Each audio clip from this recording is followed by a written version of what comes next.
Hi hello ಎಲ್ಲರಿಗೂ ನಮಸ್ಕಾರ. ನನ್ನ ಹೊಸ ಯೂಟ್ಯೂಬ್ ಚಾನಲ್ಗೆ ಸುಸ್ವಾಗತ. ನಾನು ಇವತ್ತಿನ ದಿನ ಏನು ಹೇಳ್ಕೊಡ್ತಾ ಇದ್ದೀನಿ ಅಂದರೆ ಚಿಕನ್ ಉಂಡೆ ಮಾಡೋದು ಅಥವಾ ಎಳ್ಳುಂಡೆ ಮಾಡೋದು ಹೇಗೆ ಅಂತ ಹೇಳ್ಕೊಡ್ತಾ ಇದ್ದೀನಿ. ನಾವು ಫಸ್ಟು ಒಂದು ತೆಂಗಿನಕಾಯಿ ತೊಗೋಬೇಕು, ಅದನ್ನ ತುರಿದು ಇಟ್ಕೊಂಡಿರಬೇಕು. ಅದು ತುರಿದು ಇಟ್ಕೊಂಡಿರೋಂಥದ್ದನ್ನ ಈ ರೀತಿ ಬಿಸಿ ಮಾಡ್ಕೊಬೇಕು. ಈ ರೀತಿ ಬಿಸಿ ಮಾಡಿಕೊಂಡು ಮತ್ತು ಅದೇ ರೀತಿ ಒಂದು ಪಾವಷ್ಟು ಎಳ್ಳು ತೊಗೋಬೇಕು. ನಾನು ಇದು ಒಂದು ತೆಂಗಿನಕಾಯಿಗೆ ಹೇಳ್ಕೊಡ್ತಾ ಇರೋದು. ಒಂದು ಪಾವಷ್ಟು ಎಳ್ಳು ತೊಗೊಂಡು ಅದನ್ನು ಕೂಡ ಈ ರೀತಿ ಹುರಿದು ಇಟ್ಕೋಬೇಕು. ಅದ್ರ ಜೊತೆಗೆ ನಾವು ಸ್ವಲ್ಪ ಗಸಗಸೆ ಹಾಕೋಬೇಕು. ಗಸಗಸೆನೂ ಕೂಡ ನಾವು ಹುರಿದು ಇಟ್ಕೊಂಡಿರಬೇಕು. ತುಂಬ ಜಾಸ್ತಿ ಕರ್ಗೇನು ಹುರ್ಕೊಳ್ಳೋದು ಬೇಡ, ಸ್ವಲ್ಪ ಬ್ರೌನಿಷ್ ಕಲರ್ ಬರೋ ಥರ ಹುರಿದಿಟ್ಕೋಬೇಕು. ಮತ್ತು ಅದೇ ಎಳ್ಳನ್ನ ತಗೊಂಡು ನಾವು ಮಿಕ್ಸಿಗೆ ಹಾಕೋಬೇಕು. ಮಿಕ್ಸಿಗೆ ಹಾಕ್ಕೊಂಡು ಸ್ವಲ್ಪ ನುಣ್ಣಗೇನು ರುಬ್ಬೋದು ಬೇಡ, ಸ್ವಲ್ಪ ತರ್ತರಿಯಾಗಿ ರುಬ್ಬಿಟ್ಕೊಂಡ್ರೆ ಸಾಕು. ನಿಮಗೆಲ್ಲರಿಗೂ ಗೊತ್ತು, ಈ ಪಿತೃಪಕ್ಷದಲ್ಲಿ ನಾವು ಈ ಚಿಕನ್ ಉಂಡೆ ಇಡೋದು ತುಂಬ ವಿಶೇಷತೆ. ಯಾಕಂದರೆ ನಾವು ಇದನ್ನು ವರ್ಷಕ್ಕೆ ಒಂದೇ ಸತಿ ಮಾಡೋದು.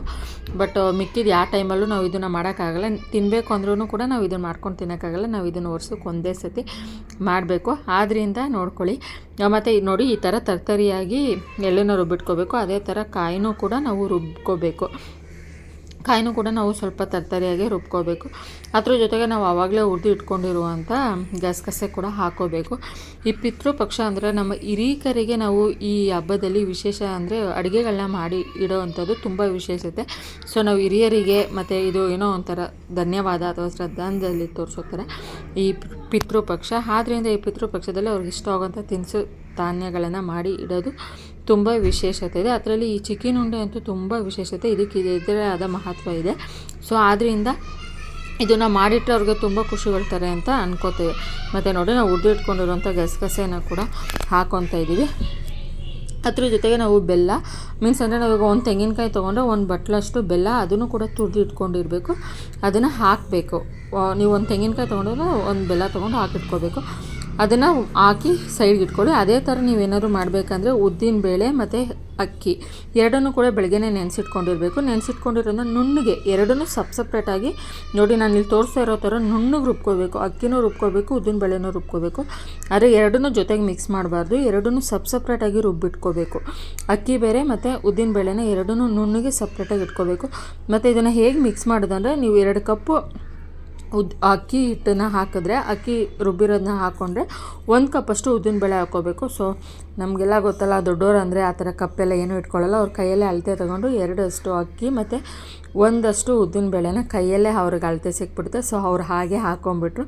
ಸೊ ನಮಗೆಲ್ಲ ಗೊತ್ತಾಗಲ್ಲ ಅಂದರೆ ನೀವು 2 ಕಪ್ ಅಕ್ಕಿ ರುಬ್ಬಿರೋದು ಹಾಕಿದ್ರೆ 1 ಕಪ್ಪು ಉದ್ದಿನಬೇಳೆ ಹಾಕ್ಕೋಬೇಕು. ದೊಡ್ಡೋರು ಅಂದರೆ ಅವ್ರು ತುಂಬ ಇಂಟೆಲಿಜೆಂಟ್ ಇರ್ತಾರೆ. ಸೊ ಅದಕ್ಕೆ ಅವರು ಹಾಗೆ ಕೈಯಲ್ಲೇ ಅಳತೆಲಿ ಹಾಕಿಬಿಟ್ಟಿದ್ರು. ನಾವು 1 ಕಪ್ ಇಟ್ಕೊಂಡು ಅಳತೆ ತೊಗೊಂಡು ಹಾಕ್ಕೊಳ್ಳೋಣ. ಆಮೇಲೆ ನಾವು ಸ್ವಲ್ಪ ಅದಕ್ಕೆ ಒಂಚೂರು ಉಪ್ಪು ಹಾಕ್ಕೋಬೇಕು. ಏನಾದರೂ ಕನ್ಸಿಸ್ಟೆನ್ಸಿ ಇಲ್ಲ ಅಂದರೆ ಒಂಚೂರು ಸ್ವಲ್ಪ ನೀರು ಹಾಕ್ಕೊಂಡು ಕಲಿಸ್ಕೊಂಡು ಇಟ್ಕೋಬೇಕು. ಲೈಕ್ ಅಂದರೆ ಇವಾಗ ದೋಸೆ ಹಿಟ್ಟು ಬರುತ್ತಲ್ಲ, ಆ ಥರ ಕಲಸಿಟ್ಕೊಬೇಕು. ತುಂಬ ತೆಳ್ಳ ಬೇಡ, ಒಂದು ಸ್ವಲ್ಪ ಮೀಡಿಯಮಲ್ಲಿ ಕನ್ಸಿಸ್ಟೆನ್ಸಿ ಇರಬೇಕಲ್ವ. ಸೊ ಅದಕ್ಕೋಸ್ಕರ ಸ್ವಲ್ಪ ನೀರು ಹಾಕ್ಕೊಂಡು ಕನ್ಸಿಸ್ಟೆನ್ಸಿ ನೋಡಿ, ನಾನಿಲ್ಲಿ ತೋರಿಸ್ತಾ ಇರೋ ಥರ ಬರಬೇಕು ಹಿಟ್ಟು. ತುಂಬ ತೆಳ್ಳನೂ ಇರಬಾರ್ದು, ತುಂಬ ಗಟ್ಟಿನೂ ಇರಬಾರ್ದು, ಮೀಡಿಯಮಾಗಿರಬೇಕು ಯಾಕೆಂದರೆ ನಾವೀಗ ದೋಸೆ ಹಾಕ್ತೀವಲ್ಲ ಆ ರೀತಿ ಇರಬೇಕು. ಇದನ್ನು ಎರಡೂ ಮಿಕ್ಸ್ ಮಾಡಿಬಿಟ್ಟು ಸ್ವಲ್ಪ ಸೈಡಲ್ಲಿ ಇಟ್ಕೋಬೇಕು. ಆವಾಗಲೇ ನಾವು ಪುಡಿ ಮಾಡಿದಂಥ ಎಳ್ಳು, ಕಾಯಿ ಮತ್ತು ಗಸಗಸೆ ಹಾಕಿ ಬೆಲ್ಲ ಎಲ್ಲ ಹಾಕಿಟ್ಟಿದ್ರಲ್ಲ, ಅದನ್ನು ಚೆನ್ನಾಗಿ ಮಿಕ್ಸ್ಬೇಕು. ಅಂದರೆ ತುಂಬ ಮಿಕ್ಸ್ಬೇಕು. ಎಲ್ಲ ಮಿಕ್ಸ್ ಆಗೋ ಥರ ನಾವು ತುಂಬ ಮಿಕ್ಸ್ಬೇಕು, ಚೆನ್ನಾಗಿ ಮಿಕ್ಸ್ಬೇಕು. ಯಾಕಂದರೆ ಅದು ಮಿಕ್ಸೋದ್ರಲ್ಲೇ ನಮಗೆ ರುಚಿ ಸಿಗೋದು. ಸೊ ನೀವು ಸ್ವಲ್ಪ ಸುಮ್ಮನೆ ಮೇಲ್ಮೇಲೆ ಹಿಂಗೆಲ್ಲ ಮಾಡಬಾರ್ದು, ಚೆನ್ನಾಗಿ ಮಿಕ್ಸ್ಬೇಕು. ಮಿಕ್ಸ್ಬಿಟ್ಟು ಈ ಥರ ಉಂಡೆ ಕಟ್ಟಿ, ರೌಂಡು ಉಂಡೆ ಕಟ್ಟಿ ಇಟ್ಕೊಬೇಕು. ಯಾಕಂದರೆ ಮಿಕ್ಸೋದ್ರಲ್ಲಿ ತುಂಬ ಇರ್ತದೆ, ನೀವು ಚೆನ್ನಾಗಿ ಮಿಕ್ಸ್ಬೇಕು. ಮಿಕ್ಸಿ ಈ ಥರ ಉಂಡೆ ಕಟ್ಟಿ ಇಟ್ಕೊಬೇಕು. ನೀವು ಉಂಡೆ ಕಟ್ಟಿ ಇಟ್ಕೊಂಡಾದ್ಮೇಲೆ ಈ ಥರ ನಾವು ಕಲಸಿ ಇಟ್ಟಿರೋಂಥ ಹಸಿಟ್ಟು ಇರುತ್ತಲ್ಲ, ಆ ಹಸಿಟ್ಟಿಗೆ ಆ ಉಂಡೆಗಳನ್ನ ಹಾಕ್ಕೋಬೇಕು.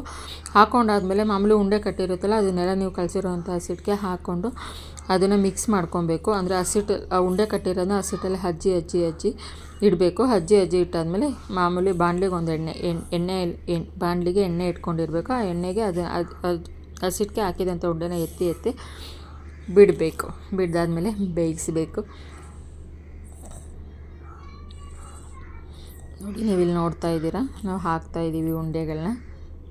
ಹಾಕೋದು ಇದು ಯಾಕಂದರೆ ನೀವು ಬೆಳ್ಳಲ್ಲಿ ಹಿಡ್ಕೊಂಡ್ಬಿಟ್ರೆ ಅದು ಆ ಕಡೆ ಹಸಿಟ್ಟೇ ಆಗಲ್ಲ.